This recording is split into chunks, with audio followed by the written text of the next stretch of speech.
Big basket. Everything you need. Hey, Delivered now. నమస్తే, welcome to Andhraprabha. నేను ప్రియా కౌశిక్. ప్రస్తుతం world లో ఒక డేంజరస్ ఫైట్ అయితే అవుతూ ఉంది. అదే అమెరికా, ఇరాన్, ఇజ్రాయెల్. అసలు ఈ వార్ అనేది పీక్ లెవెల్లోకి వెళ్ళిపోయింది. ఎక్కడ ఎగ్జిట్ ఉంటుందా అనేది తెలియట్లేదు. అండ్ ట్రంప్ మాటలు చూస్తుంటే ఇవాళ వార్ ఎండ్ అయిపోయింది, నెక్స్ట్ వీకే అయిపోతుంది అని చెప్తూ ఉన్నారు, కానీ అది ఎక్కడా కనిపించట్లేదు. నిన్న ఈవినింగ్ ఇరాన్ ప్రెసిడెంట్ పెజెష్కియాన్ మాట్లాడడం జరిగింది. అమెరికాకి ఓపెన్ లెటర్ రాశారు. అందులో ఆయన ఏమంటున్నారంటే, మీరు ఎవరో చెప్పిన మాటలు వినకండి, అసలు ఈ వార్కి గల ముఖ్య ఉద్దేశం ఏంటి, ఎవరి కోసం చేస్తున్నారు అనేది తెలుసుకోండి అన్నారు. ఇంకా ఈ లెటర్ కి గల మొత్తం సారాంశాన్ని తెలుసుకుందాం అండ్ డీకోడ్ చేసే ప్రయత్నం చేద్దాం. ప్రస్తుతం మనతో పాటు retired wing commander Malluru Shyam Prasad గారు ఉన్నారు, వారితో మాట్లాడదాం. హలో సార్, నమస్తే. నమస్తే మేడం.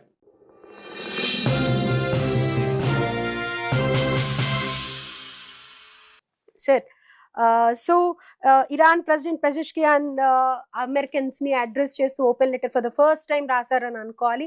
అందులో కొంచెం ఎమోషనల్ గా కూడా అనిపించింది. ఓవరాల్ లెటర్ నేను ఇప్పుడు అది ఒక 2 pages ఉంటుంది, అది నేను చెప్పలేను, కానీ ఆయన అన్న మాటలు మట్టుకు ప్రతి ఒక్కరిని టచ్ చేసేలాగా ఉన్నాయి అని చెప్పాలి.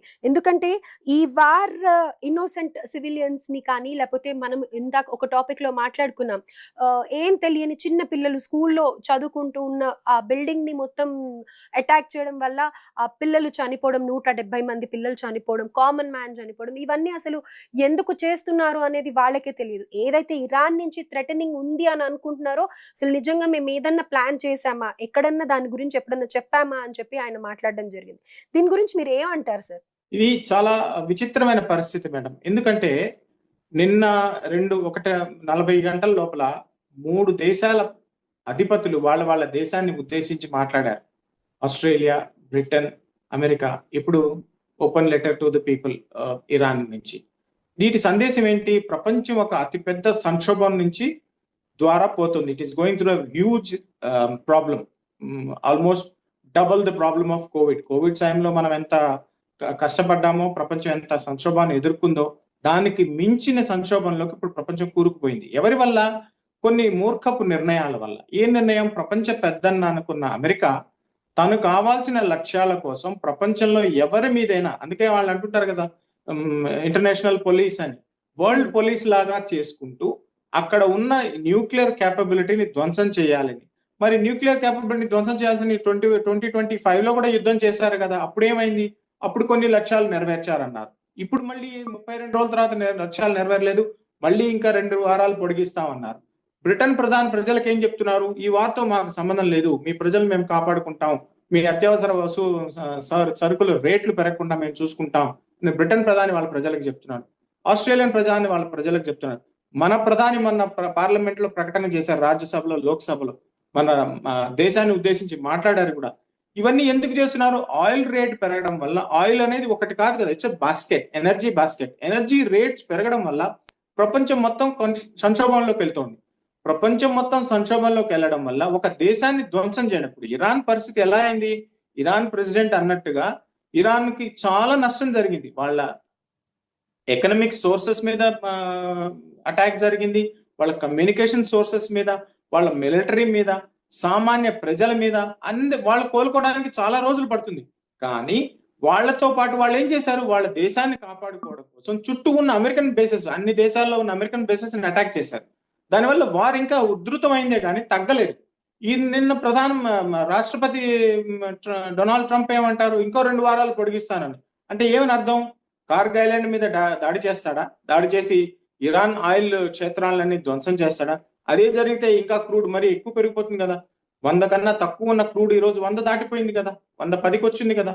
అంటే ప్రపంచంలో అల్లకొల్లలు జరుగుతున్నప్పుడు వాటి దేశాలు వాళ్ళని కాపాడుకోవాలి అంటే ఈ యుద్ధం ఎంత త్వరగా ఆగితే అంత. అయితే ఇదొక ప్రాక్సీ వార్ గా చూడాలా, సెక్యూరిటీ గేమ్ అనుకోవాలా, లేకపోతే ఐడెంటిటీ కోసం అనుకోవాలా? సుపీరియారిటీని నిలబెట్టుకోవడానికి, వాళ్ళ ప్రతిభని ప్రపంచానికి తెలియజేయడానికి, వాళ్ళ దగ్గర ఉన్న యుద్ధ ఇన్స్ట్రుమెంట్స్ అన్ని, లేకపోతే వెపన్స్ అన్ని, ఇండస్ట్రీస్ అంతా డెవలప్ చేసుకోవడానికి చేసిన చర్య తప్పితే దీంట్లో ప్రపంచానికి అసలు ఏమాత్రం ఉపయోగం లేని చర్య అది. ఎందుకంటే యునైటెడ్ నేషన్స్ సలహా తీసుకోలేదు, ఇంటర్నేషనల్ లాస్ కి వ్యతిరేకంగా జరుగుతోంది. వెనిజువేలాలో ఒక దేశ అధ్యక్షుడిని తీసుకుపోయి తన దేశంలో తీసుకుపోవడం, బందీ చేయడం, ఇంకో దేశం మీద యుద్ధం చేయడం అనేది ఈ లాస్. ఇప్పుడు నేటో దేశంలో ఉన్న 32 దేశాలే ఒప్పుకోలేదు కదా. ఇప్పుడు తనేమంటున్నాడు, సెక్షన్ 5 ప్రకారం నేను బయటకు వచ్చేస్తాను అంటాడు. నేటో దేశాలే ఒప్పుకోవటం లేదు, వద్దండి మనం చేయను. సో తన ఇండస్ట్రీని పెంచుకోవడానికి, అంటే తను తయారు చేసే ఆయుధాలన్నీ అమ్ముకోవాలి కదా. ఏం అమ్ముకుంటాడు? యుద్ధ విమానాలన్నీ కూలిపోతున్నాయి, అటాక్ హెలికాప్టర్స్ కూలిపోయాయి, అవాక్స్ కూలిపోయినాయి. సో తను ఏదో చేయాలనుకుని వచ్చి న్యూక్లియర్ కేపబిలిటీని తగ్గించాలనుకున్నాడే కానీ ఎంత మాత్రం తగ్గించాడు అనేది ఇట్స్ క్వశ్చన్ మార్క్. ఇజ్రాయెల్ పరిస్థితి కూడా అంతే. ఇజ్రాయెల్ ఒక చిన్న దేశం, తన అస్తిత్వాన్ని కాపాడుకోవడానికి ఇజ్రాయెల్ కన్నా ఎంతో పెద్దదైన ఇరాన్ తో పోటీ పడింది. ఇరాన్ తో పోటీ పడితే ఏమవుతుంది, ఈ రోజు కూడా ఇజ్రాయెల్ మీద అటాక్ జరుగుతుంది. సో ఎంతవరకైనా కానీ మన దేశాన్ని మనం కాపాడుకోవడానికి టెర్రరిస్టుల మీద యుద్ధం చేయండి. ఇప్పుడు మీరు ఒకసారి ఆపరేషన్ సింధూర్ తో కంపేర్ చేయండి. ఆపరేషన్ సింధూర్ ఏంది? టెర్రరిస్టులు వ్యతిరేకంగా తీసుకున్న చర్య. ఇప్పుడు ఆపరేషన్ ఎపిక్ ఫ్యూరీ ఏంది? టెర్రరిస్ట్ కంట్రీ మీద టెర్రరిస్ట్ కేపబిలిటీస్ తగ్గించి న్యూక్లియర్ కేపబిలిటీ తగ్గించడానికి తీసుకున్న చర్య. రెండిటికి తేడా చూడండి మీరే. మనం ఎవరిని డిస్టర్బ్ చేయకుండా, వాళ్ళ దేశ ప్రజలు నష్టపోకుండా, మన దేశ ప్రజలు నష్టపోకుండా లిమిటెడ్ లక్ష్యాలు పెట్టుకొని లిమిటెడ్ టార్గెట్స్ చేసేసి మనం ముగించేసాం. అతిపెద్ద దేశం ఏం చేస్తోంది? ప్రపంచాన్ని అల్లకల్లోలం చేస్తోంది కానీ దాని లక్ష్యాలు ఏం నెరవేరడం లేదు కదా. And therefore no particular targets కూడా, టార్గెట్స్ ఏమీ లేవు. ఇప్పుడు వాళ్ళ బేసెస్ అన్ని కోల్పోయారు. వీళ్ళు ఎందుకు, ఇంకో చాలా మంది వాళ్ళ అమెరికా దేశంలో చర్చలు ఏంటంటే ఎప్స్టీన్ ఫైల్స్ నుంచి డైవర్షన్ చేయడానికి కూడా దీన్ని వాడుకుంటున్నారు. తన డీప్ స్టేట్ తో ఉన్న తగాదాలు, వాళ్ళ డెమోక్రాట్స్ రిపబ్లికన్స్ మధ్య ఒడిగే గొడవల్లో కూడా దీన్ని లాగారని కూడా వాళ్ళ దేశంలో చాలా మంది వాళ్ళ చర్యని సమర్థించడం లేదు వాళ్ళ ప్రజలే. అందుకనే నో కింగ్స్ ప్రొటెస్ట్ జరుగుతున్నాయి కదా, వాళ్ళు అణిచివేస్తున్నారు. అయితే నిన్న ఇరాన్ ప్రెసిడెంట్ ఆయన మాట్లాడడం యుఎస్ మీద సీరియస్ ఎలిగేషన్స్ వేస్తూ, ఇంకా చెప్పాలి అని అంటే కనుక ఇజ్రాయెల్ ఇన్ఫ్లుయెన్స్ తో ఈ వార్ జరగడం అనేది చాలా బాధ కలిగిస్తోంది, షాకింగ్ గా అనిపిస్తోంది అని అనేసి అంటున్నారు. ఇరాన్ న్యూక్లియర్ కేపబిలిటీని పెంచుకోవడానికి చేస్తున్నది అనేది ఇట్స్ ఓపెన్ సీక్రెట్. ఇది ఈ రోజు నుంచి కాదు, 30-40 ఏళ్ల నుంచి జరుగుతోంది. మరి ఎందుకు నిలువరించిపోయలేకపోయారు? Successive presidents of United States కానీ, successive prime ministers of Israel కానీ, లేకపోతే యునైటెడ్ నేషన్స్ కానీ ఎందుకు ఆపలేకపోయారు? మీరు ఎందుకు దాన్ని ఒక రకంగా ప్రోత్సహించారు, ఒక రకంగా డబ్బులు ఇచ్చి కొనసాగించారు? ఇరాన్ పాకిస్తాన్ సమస్య మన డర్టీ బాంబ్ తెలిసిందే కదా. ఇన్ని ఏళ్లుగా దాన్ని కొనసాగించి డిప్లొమాటిక్ ఎఫర్ట్స్ కూడా చేయకుండా, వాళ్ళ మీద శాంక్షన్స్ పెట్టినా కానీ అవి పనిచేయకుండా ఈ రోజు యుద్ధంలో దిగారు. యుద్ధంలో దిగితే ఏమైంది?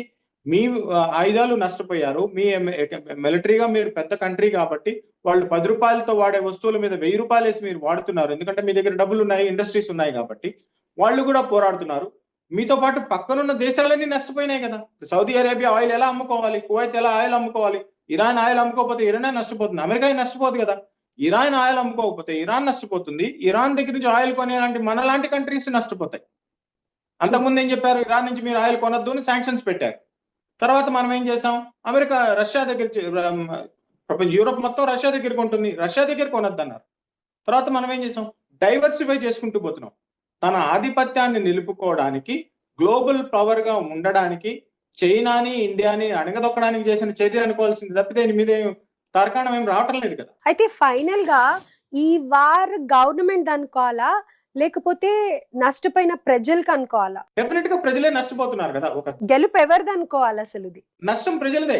ఎందుకంటే ఒక దేశ అధ్యక్షుడిగా తను నిర్ణయం తీసుకున్నాడు, తన మిలిటరీ పవర్ ని చూపించాలనుకున్నాడు, సక్సెస్ కాలేకపోయాడు. అమెరికా చరిత్రలో తీసుకున్న ఏ యుద్ధం కూడా వాళ్ళు సక్సెస్ కాలేదు.